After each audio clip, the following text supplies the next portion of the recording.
विद्युतितं मया गृहणमङ्गलदीपमिषा पुत्र नमोस्तुते श्रीवरसिद्धिविनायक नमः दीपं दर्शयामि। श्लोकम् सुगन्धानां सुकृतांशैव मोदकान् गृहीतपाचिता नैवेद्यं गृह्यतां देवचरणमुद्दै प्रकल्पितान् भक्ष्यं भोज्यं च लेह्यं च जुष्यं महानैवेद्यम्।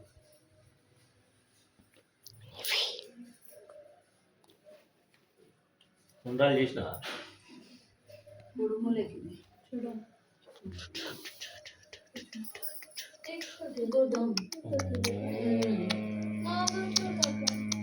సో మన స్వామి వారి ప్రసాదాలు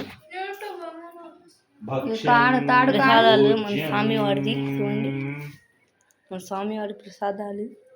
భక్ష్యం భోజ్యం చ లేహ్యం చ శుష్టం పానీయైః చ ఇదం గృహణ నైవేద్యం మయా దత్తం వినాయక శ్రీవరసిద్ధి వినాయకాయ నమః మహానైవేద్యం సమర్పయామి.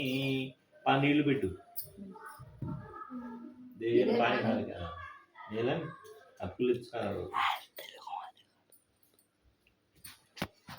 పూలు చల్లు ఇట్లా. ఇది మా గణేష్ గైస్, మా అపార్ట్మెంట్లో కింద కూడా పెట్టినాము, చూపిస్తా ఇంకా నెక్స్ట్ పార్ట్లో.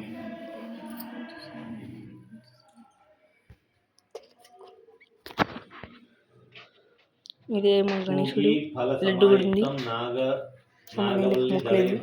కర్పూర చూర్ణ సంయుక్తం తాంబూలం ప్రతిగృహ్యతాం. ఏమంది ముక్కులు దిల్లి అందరికి చూడండి, చూసుకోండి. స్వామివారి ప్రసాదాలు అనమాట. మనకి 2 గణేశుడు, మట్టి గణేశుడు, పియోపి. సో ఇక్కడ చూడండి మన డెకరేషన్ ఎలా చేసాం చూడండి, అది చేసుకున్నాను అనమాట.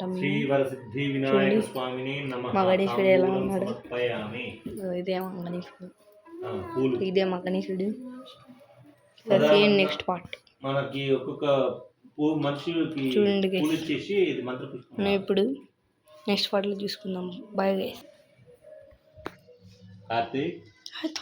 వాత కదా ఎంత వాత కదా ఆడని లాగా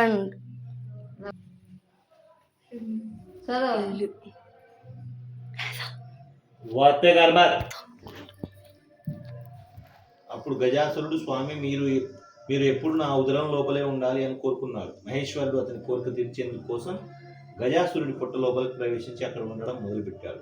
ఇదిలా ఉంటే కైలాసంలో ఉన్న పార్వతీదేవి భర్త గురించి తెలియక అన్ని చోట్ల వెతుకుతూ కొంతకాలానికి శివుడు గజాసురుడి పొట్టలో ఉన్నారని తెలుసుకుంది.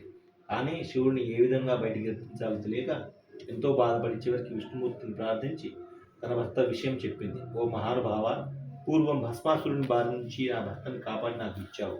ఇప్పుడు కూడా ఏదన్నా ఉపాయం ఆలోచించు అని కన్నీళ్లు కార్చింది. విష్ణుమూర్తి పార్వతీదేవిని ఓదార్చి పంపేశాడు. అప్పుడు శ్రీహరి, బ్రహ్మ మొదలైన దేవతలను పిలిచి గజాసురుని చంపేందుకు గంగిరెద్దులను ఆడించేవాడిగా వెళ్ళటమే సరైనది అని నిర్ణయించుకున్నాడు.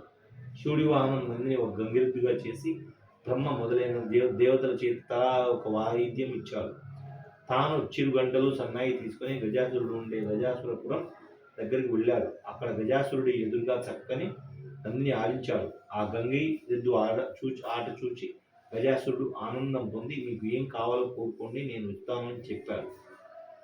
అప్పుడు శ్రీహరి, ఇది శివుడి వాహనం నంది, శివుడిని వెదిగేందుకు వచ్చింది కాబట్టి శివుడిని ఇవ్వు అని కోరాడు. ఆ మాటలకు నిర్ఘాంతపడిన గజాసురుడు గంగిరెద్దులను ఆడించేందుకు వచ్చిన వాడు శ్రీహరిని తెలుసుకొని తనకు చావు తప్పదు అని అర్థం చేసుకున్నాడు. అప్పుడు తన పొట్ట లోపల ఉన్న శివుడిని, నా శిరస్సు అందరికి పూజనీయంగా ఉండాలి, నా చర్మం నువ్వు ధరించాలి అని కోరుకున్నాడు. తర్వాత తనను చంపేందుకు శ్రీహరికి అనుమతి ఇచ్చాడు. నంది తన కొమ్ములతో గజాసురుడిని పొట్టను చీల్చగా లోపల నుంచి శివుడు బయటికి వచ్చాడు. హరి శివుడితో చెడ్డవారికి ఇలాంటి వరాలు ఇవ్వకూడదు, ఇస్తే పాముకు పాలు పోసినట్టే అవుతుంది అని చెప్పాడు. తర్వాత బ్రహ్మ ఇతర దేవతలకు వీడ్కోలు పలికి తాను కూడా వైకుంఠానికి వెళ్ళిపోయాడు. శివుడు కైలాసానికి వెళ్ళిపోయాడు. వినాయకుడు పుట్టుగా కైలాసంలో ఉన్న పార్వతీదేవుడు శివుడు వస్తున్నాడన్న వార్త విని తలస్నానం చేయాలని నిర్ణయించుకొని నలుగుపిండితో ఒక పిల్లవాడిని తయారు చేసింది. అతనికి ప్రాణం పోసి గుమ్మం ముందు ఉంచింది. స్నానం చేసిన తర్వాత నగలతో అలంకరించుకొని శివుడి కోసం ఎదురు చూడడం మొదలుపెట్టింది. ఇది ఇలా ఉండగా శివుడికి లోపలికి వస్తుండగా గుమ్మంలో ఉన్న పిల్లవాడు అడ్డు చెప్పాడు. కోపం తెచ్చుకున్న శివుడు త్రిశూలంతో ఆ బాలుడి కంఠం నరికాడు. లోపలికి వెళ్ళిన శివుడు పార్వతీదేవికి ఎదురుగా వచ్చి పూజించి కూర్చోబెట్టి మాట్లాడుతుండగా గుమ్మంలో ఉన్న పిల్లవాడికి శక్తి వచ్చింది. అప్పుడు శివుడు తాను చేసిన పనికి బాధపడి తాను తీసుకొచ్చిన గజాసురుడి శిరస్సును ఆ బాలుడికి అతికించి ప్రాణం పోశాడు. అతనికి గజాననుడు అనే పేరు పెట్టి పెంచుకోవడం ప్రారంభించాడు. గజాననుడు కూడా భక్తితో తల్లిదండ్రులకు సేవలు చేయసాగాడు. అనంజుడు అనే ఎలుకను వాహనంగా చేసుకుని తిరగడం మొదలుపెట్టాడు. కొంతకాలానికి పార్వతీ పరమేశ్వరులకు కుమారస్వామి పుట్టాడు. అతడు మహావీరుడు. నెమలి అతని వాహనం. విఘ్నేశాధిపత్యము. పౌరులు దేవతలు మునులు మానవులు పరమేశ్వరుని సేవించి విఘ్నములకు ఒక అధిపతిని ఇవ్వండి అని కోరారు. తాను పెద్దవాడు కాబట్టి ఆ నాయకత్వ పదవి తనకే ఉండాలని గజాననుడు కోరాడు. గజాననుడు పుట్టిగా ఉంటాడు, తగిన అర్హతలు లేవు కాబట్టి ఆధిపత్యం తనకి ఇవ్వాలని కుమారస్వామి తండ్రిని కోరాడు. శివుడు వారితో మీలో ఎవరు 3 లోకాలని పుణ్యనదులు స్నానం చేసి ముందుగా నా దగ్గరికి వస్తారో వారికి నా ఆధిపత్యం ఇస్తాను అని చెప్పాడు. కుమారస్వామి తన నెమలి వాహనం మీద ఎక్కి వేగంగా 3 లోకాలు తిరగడానికి వెళ్ళిపోయాడు. గజాననుడు బాధపడుతూ తన దగ్గరికి వెళ్ళి నమస్కరించి, అయ్యా నా గురించి తెలిసి కూడా ఈ విధంగా చెప్పండి, అయినా మీ పాద సేవకుడిని ఆయన దయచూసి తగిన ఉపాయం చెప్పండి అనుకుంటున్నాడు. శివుడు నారాయణ మంత్రం జపిస్తూ 3 సార్లు మా చుట్టూ ప్రదక్షిణం చెయ్యాలి. ఇది అన్ని తీర్థాలలో ముగిలిన తిరిగిన స్నాన ఫలితాన్ని ఇస్తుంది అని చెప్పాడు. వినాయకుడు అదే విధంగా చేశాడు. ఆ మంత్ర ప్రభావం వల్ల గంగానదిలో స్నానమాడేందుకు వెళ్ళిన కుమారస్వామికి తనకంటే ముందుగానే గజాననుడు ఆ నదిలో స్నానమాడి తనకు ఎదురుగా వస్తున్నట్టు అనిపించింది. అతనికి 3,50,00,000 నదుల్లో కూడా తనకంటే ముందుగానే గజాననుడు స్నానం చేస్తున్నట్టుగా ఉంచాడు. ఇది చూసి ఆశ్చర్యపోయి కైలాసానికి వెళ్ళి తండ్రి దగ్గర ఉన్న అన్నం చూసి నమస్కరించి తన బలాన్ని తిట్టుకొని, తండ్రి అన్నగారి మహిమ తెలియక ఈ విధంగా అన్నాను, క్షమించి ఆ ఆధిపత్యం అన్నగారికి ఇవ్వండి అని ప్రార్థించాడు. భాద్రపద శుద్ధ చతుర్థి రోజున పరమేశ్వరుడు గజాననాధిపత్యం